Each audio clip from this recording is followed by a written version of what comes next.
Assalamualaikum warahmatullahi wabarakatuh. Halo, apa kabar? Saya Meira.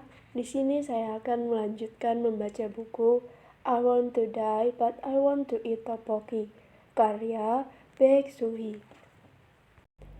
Kali ini saya akan melanjutkan membacakan bagian minggu ke-10.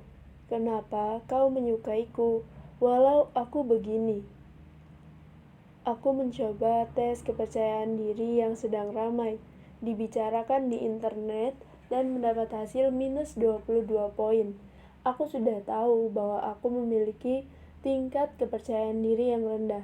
Sebenarnya, hasil ini pun lebih tinggi daripada hasil yang kudapat pada pemeriksaan beberapa tahun yang lalu, sehingga aku pun menyebarkan hasil tes ini sambil bercanda pada teman dan keluargaku. Namun rasanya perasaanku tidak baik. Itu karena sebagian besar pertanyaan yang muncul dalam tes tersebut menyangkut permasalahan yang selama ini selalu mengganjal bagi diriku. Situasi yang baru, pandangan orang lain terhadap diriku, perseteruan dengan orang lain, dan berbagai macam permasalahan lainnya. Permasalahan yang sudah sejak lama mengakar dalam diriku dan sepertinya tidak bisa diubah lagi. Maka dari itu, aku pun merasa agak terkejut dan sedih saat mengisi tes tersebut. Aku sulit membayangkan bagaimana bisa diriku merasakan kehangatan dan rasa aman dari orang lain yang masih asing bagiku. Aku juga tidak tahu cara agar aku tidak menyalahkan diriku sendiri terkait kelemahan dan kekuranganku. Psikiater, bagaimana kabar Anda? Apakah Anda menemui teman-teman pacar Anda? Saya tidak bertemu dengan mereka. Pacar saya melihat tulisan saya tentang obsesi terhadap penampilan dan dia berkata, dia sama sekali tidak mengetahui hal ini sebelumnya. Dia pun berkata, jika saya tidak ingin bertemu dengan teman-temannya, maka saya tidak perlu bertemu dengan mereka. Setelah saya menceritakannya dengan jujur, rasanya saya menjadi lebih lega. Tetapi di saat bersamaan saya juga merasa malu. Psikiater, tentu saja, tentu Anda akan merasa malu, karena Anda harus menunjukkan perasaan yang selama berpuluh-puluh tahun ini telah Anda sembunyikan. Anggap saja Anda sedang berada dalam masa transisi. Selama ini saya berpikir bahwa saya adalah orang yang jujur, tapi akhirnya saya menyadari bahwa saya banyak sekali menyembunyikan dan menahan sesuatu dalam diri saya. Contohnya saja, saat pacar saya membaca tulisan saya tentang obsesi terhadap penampilan. Saat dia membacanya sambil bersuara, saya merasa sangat malu dan tidak suka dengan apa yang dia lakukan. Tapi dalam hati saya berpikir, tidak apa-apa, tidak perlu merasa tidak suka dan tidak terima. Tidak suka dan terima saja. Padahal sesungguhnya yang pertama kali terpikir oleh saya adalah, aku tidak suka karena ia membacanya sambil bersuara. Maka dari itu akhirnya saya pun memutuskan untuk mengutarakan hal yang pertama kali terpikir oleh saya dan meminta agar pacar saya tidak membaca tulisan itu sambil bersuara. Akhir-akhir ini saya tidak berpikir dua kali dan mulai membiasakan untuk langsung mengutarakan apa yang saya rasakan. Psikiater, kalau begitu bisa saja orang lain merasa kaget ya. Benar juga, bisa saja seperti itu. Selain itu, saya juga sedang berusaha untuk mengubah kebiasaan saya yang selalu berpikir ekstrim. Saya memiliki seorang teman dekat di kantor, dan kami sering berbagi cerita ketika kami merasa kesulitan. Suatu ketika saya benar-benar sibuk dan tidak memiliki waktu luang. Tapi tiba-tiba teman saya itu membanjiri saya dengan ceritanya. Rasanya sangat berat dan sulit bagi saya untuk bisa menerima cerita teman saya itu. Jika saya berpikir dengan cara pikir saya yang dulu, pasti yang pertama kali terpikir oleh saya adalah apakah dia menganggapku remeh sehingga membanjiriku dengan cerita seperti ini. Apakah aku ini tong sampah yang bisa menampung semua curhatannya? Pasti saya akan berpikir seperti itu dan merasa menderita sendirian. Iya kan? saya pasti akan berpikir bahwa saya ini memang manusia yang bodoh dan mudah diperdaya oleh orang lain. Tapi kali ini saya berpikir, dia pasti menceritakan hal ini padaku karena dia merasa nyaman bercerita padaku. Aku juga pendengar yang baik, pasti bukan karena dia menganggapku remeh dan mudah diperdaya. Psikiater, saya harap Anda bisa mengarahkan pikiran Anda lebih lagi. Aku mengarahkannya seperti apa? Psikiater, mengarahkannya ke arah di mana Anda bisa meningkatkan rasa percaya diri Anda. Jika berada di situasi yang sama, tidak apa-apa jika Anda berpikir, memang tidak ada orang lain yang bisa mendengarkan cerita ini seperti aku. Sungguh tidak apa-apa. Toh kata-kata ini hanya Anda ucapkan pada diri Anda sendiri kan? Dokter menyuruh saya untuk berpikir dengan angkuh seperti itu. Psikiater, saya harap Anda bisa lebih menikmati kebebasan diri Anda untuk berpikir. Aku hanya kepada diri saya sendiri. Oh ya, saya jadi teringat sesuatu karena kita berbicara soal rasa percaya diri. Saya sering sekali memikirkan tentang rasa percaya diri. Saya seringkali berpikir bahwa sebenarnya rasa percaya diri itu tidak terlalu penting. Memangnya, kenapa kalau rasa percaya diri saya tinggi atau rendah? Kenapa orang-orang terlalu mempermasalahkan rasa percaya diri? Tapi suatu hari saya membaca di sebuah buku, katanya kita harus bisa mencintai diri kita sendiri, barulah kita bisa mencintai orang lain, dan akhirnya diri kita pun bisa mendapatkan cinta dari orang lain. Jika kita meremehkan diri kita sendiri, maka orang lain pun cenderung akan meremehkan diri kita. Saya merasa bahwa kata-kata ini tidak masuk akal. Itu karena selama ini saya telah tidak menyukai diri saya sendiri untuk waktu yang lama. Meskipun begitu, saya selalu memiliki seseorang yang mencintai saya. Lalu, meskipun saya tidak mencintai diri saya sendiri, saya tetap mencintai orang lain. Bukankah itu berarti tidak ada hubungannya dengan rasa percaya diri? Psikiater, artinya Anda bisa saja salah dalam menafsirkan cinta yang sebenarnya. Kalau saya tidak mencintai diri saya sendiri. Psikiater, betul, pertama, Anda jadi merasa curiga. Contohnya, jika Anda menganggap diri Anda tidak cantik, tapi orang-orang lain memuji penampilan Anda pasti akan berpikir, ada apa dengan mereka?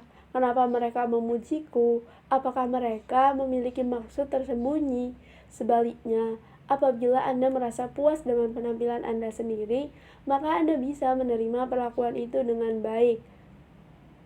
Saya rasa masalah ini tidak hanya berakhir dengan ada orang yang mencintaiku terlepas dari rasa percaya diri yang kumiliki, tapi sebenarnya masalahnya terletak pada bagaimana Anda menerima dan menyikapi berbagai macam situasi.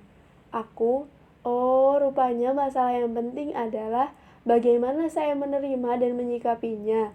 Apakah berarti jika rasa percaya diri saya semakin tinggi, maka semua akan mengalir ke arah yang positif dan sehat? Psikiater, contohnya ada seseorang yang menyukai Anda. Ibaratnya Anda memiliki dua pemikiran. Pemikiran yang pertama adalah aku juga menyukai sisi ini dari diriku. Bagaimana kalau aku coba membuka hatiku padanya? Sementara pemikiran kedua adalah kenapa dia menyukai orang sepertiku? Aneh sekali. Tentu saja ada perbedaan antara dua cara berpikir tersebut kan? Benar. Psikiater, kita bisa menafsirkan ketulusan hati orang lain dengan cara yang berbeda, sesuai dengan rasa percaya diri yang kita miliki. Sesungguhnya tidak ada cara-cara khusus yang bisa membuat rasa percaya diri Anda meningkat. Anda bisa memulainya dengan cara yang Anda lakukan sekarang. Jika dihadapkan dengan sebuah situasi, Anda bisa membandingkan bagaimana cara Anda menghadapinya dulu dan sekarang. Akan ada hal yang terasa berbeda saat Anda mengakui perbedaan yang terjadi. Pada awalnya, saya tidak tahu bahwa saya adalah orang yang memiliki pola pikir ekstrim. Jika orang lain mengatakan pada saya bahwa pola pikir saya terlalu ekstrim, saya cenderung mengatakan pada mereka, "Kalian berkata seperti itu karena kalian tidak tahu saja. Psikiater, orang-orang yang berpikiran seperti itu pun terbagi menjadi dua kategori. Ada orang yang mengatakan bahwa kutub yang satu dengan yang lain bisa saling terhubung. Kedua kategori itu adalah orang yang merendahkan dirinya sendiri dan orang yang meninggikan dirinya sendiri. Jika mereka harus berusaha menemukan jalan tengah, bukankah orang yang merendahkan dirinya sendiri memiliki kemungkinan yang lebih besar untuk menjadi lebih baik dibandingkan dengan orang yang terlalu mencintai dirinya? Apakah orang yang terlalu mencintai dirinya sendiri lebih sulit untuk mencapai jalan tengah? Psikiater, mereka tidak bisa merasakan pentingnya pengobatan ini. Mereka juga tidak akan suka jika harus mendengarkan kata-kata orang lain, karena mereka menganggap hal itu bisa menghancurkan kesenangan dan rasa percaya diri mereka. Ada juga orang yang datang ke sini hanya sekedar ingin mendapatkan pengakuan bahwa baik-baik saja. Mereka juga merasa bahwa orang lain merasa iri pada mereka. Orang-orang seperti itu rasanya akan sulit untuk menjadi lebih baik. Itu karena mereka menganggap semua hal sebagai rasa iri atau cemburu. Psikiater, mereka membentuk diri mereka yang baru secara tidak sadar untuk mengatasi rasa percaya diri yang rendah. Atau bisa juga mereka mengubur sisi diri mereka yang tak disukai dan lebih menonjolkan sisi yang lain. Meskipun mereka bertingkah seolah mereka memiliki rasa percaya diri yang tinggi, mereka juga mudah sekali terluka. Begitu. Ketika sudah mencapai tahap megalomania, gejala yang paling sering muncul adalah mania. Gejala ini muncul untuk mengalahkan perasaan sedih dan depresi yang parah. Jika kemarin seseorang terasa baik-baik saja, tiba-tiba hari ini Anda merasa bahwa orang itu seperti gila. Itu adalah tanda dari mania. Jika skizofrenia muncul secara perlahan, mania muncul secara tiba-tiba. Contoh yang lebih ekstrim, orang tersebut mungkin akan menganggap dirinya adalah Yesus atau Buddha. Ada juga orang yang bersembunyi sambil berkata, ada seseorang yang ingin melukai dirinya. Rasanya seperti benar-benar jadi gila. Tapi aku tidak tahu kenapa tiba-tiba kami jadi membahas mania. Psikiater, tapi gejala itu tidak berlangsung lama. Meski begitu, ketika orang tersebut kembali sadar, dia bisa merasa lebih menderita.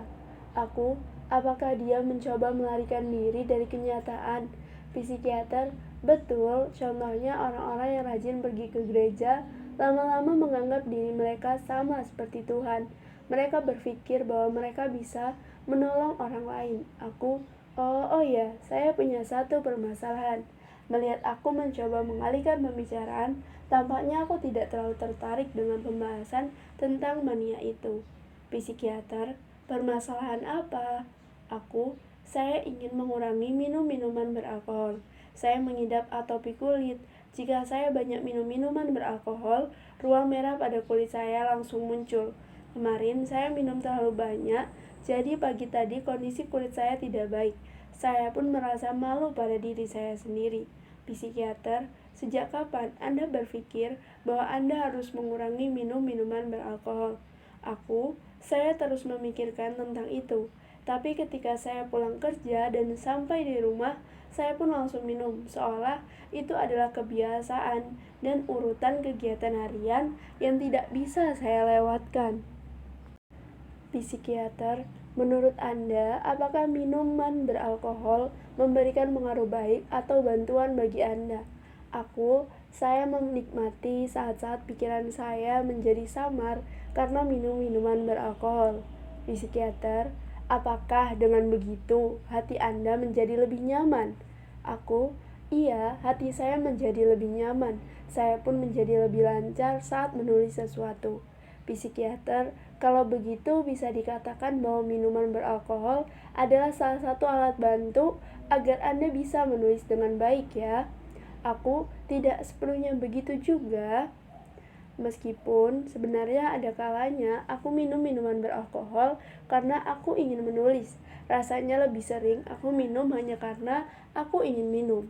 Psikiater, Anda tidak dalam kondisi mabuk saat menulis kan? Aku tentu saja jika saya mabuk, tidak akan ada yang berjalan lancar, baik itu menulis maupun hal lainnya. Di saat saya sudah mabuk seperti itu, saya tidak akan bisa mengendalikan diri saya dan akan terus minum. Psikiater, meskipun Anda minum sendirian, aku kadang juga begitu, tapi saya lebih tidak bisa mengendalikan diri saya jika sedang minum bersama teman saya yang juga suka minum. Psikiater, kalau begitu Anda tinggal tidak usah menemui teman Anda yang seperti itu. Aku begitu ya. Apakah ada orang yang datang ke sini karena ingin berhenti minum minuman beralkohol? Psikiater, iya. Aku, cara apa yang mereka coba? Psikiater, jika ketergantungan mereka pada alkohol sangat parah, sampai mereka merasa cemas dan tidak nyaman jika tidak disuapi alkohol. Tentu saya menyarankan agar mereka dirawat di rumah sakit. Jika tidak separah itu, saya biasanya memberi resep obat yang bisa menekan impuls yang dihasilkan oleh alkohol. Saya juga ingin makan obat itu. Psikiater, jika alasan Anda minum minuman beralkohol adalah untuk menenangkan diri Anda, maka setelah Anda sadar, Anda akan merasakan gejala seperti putus obat. Orang-orang juga menggunakan obat yang berfungsi menenangkan dan mencegah munculnya gejala putus obat, sama seperti ketika Anda merasa mabuk karena minum minuman beralkohol. Apakah saya tidak terlalu parah sehingga tidak perlu minum obat? Saya merasa minuman beralkohol itu enak. Psikiater, iya, lagi pula Anda kan tidak berpikir untuk berhenti total minum minuman beralkohol. Iya, saya sangat menyukai minuman beralkohol. Psikiater, Anda hanya ingin minum secukupnya saja kan? Iya, jika saya terlalu sering minum, maka berat badan saya pun akan bertambah. Sebenarnya saya ingin minum hanya pada akhir pekan, tapi sulit sekali untuk membuat niat itu menjadi kenyataan. Psikiater, tentu berbeda ketika Anda minum minuman beralkohol karena perlu dengan ketika Anda minum hanya karena kebiasaan. Saya rasa Anda butuh niat yang kuat. Jika tidak berhasil, mungkin barulah Anda mencoba untuk minum obat. Mungkin akan lebih baik juga jika Anda mengurangi frekuensi bertemu dengan teman Anda yang menyukai minum beralkohol. Baik. Kehidupan. Aku mengakui duniaku yang hanya terdiri dari dua bagian saja dan mulai mencoba untuk membelokkan arah pikiranku. Meskipun aku masih sering berpikir secara ekstrim terkait dengan hubunganku dengan orang lain, terutama hubunganku dengan pacarku. Aku percaya aku akan segera menjadi lebih baik. Aku masih suka minum minuman beralkohol. Aku tidak datang untuk menjalani pengobatanku selama 2 minggu karena ada perayaan ulang tahun ke-80 nenekku dan pernikahan kakak sepupuku. Aku tidak tahu apakah penyebabnya karena aku tidak melakukan konsultasi atau bukan, tapi aku merasa sakit kepala. Aku juga menangis tanpa alasan. Aku mengalami situasi yang sulit dan dipenuhi kecemasan. Setelah sekian lama, aku pun mulai membaca berbagai kasus sosial seperti kasus Lee Yong-hak. Kasus Lee Yong-hak adalah pelaku tindak kriminal pembunuhan terhadap siswi SMP di Seoul, Korea Selatan, dan lain-lain. Mungkin karena itu, jiwa dan ragaku terasa menjadi lebih lemah. Aku pun kembali menjadi sensitif. Rasanya aku ingin memarahi bapak-bapak yang sembarangan merokok di tengah jalan yang dipenuhi orang. Selama 30 menit aku melihat perokok di jalan dan semuanya bapak-bapak. Benci, aku benar-benar benci dan tidak suka akan hal itu. Sekian audiobook kali ini. Terima kasih telah mendengarkan. Wassalamualaikum warahmatullahi wabarakatuh.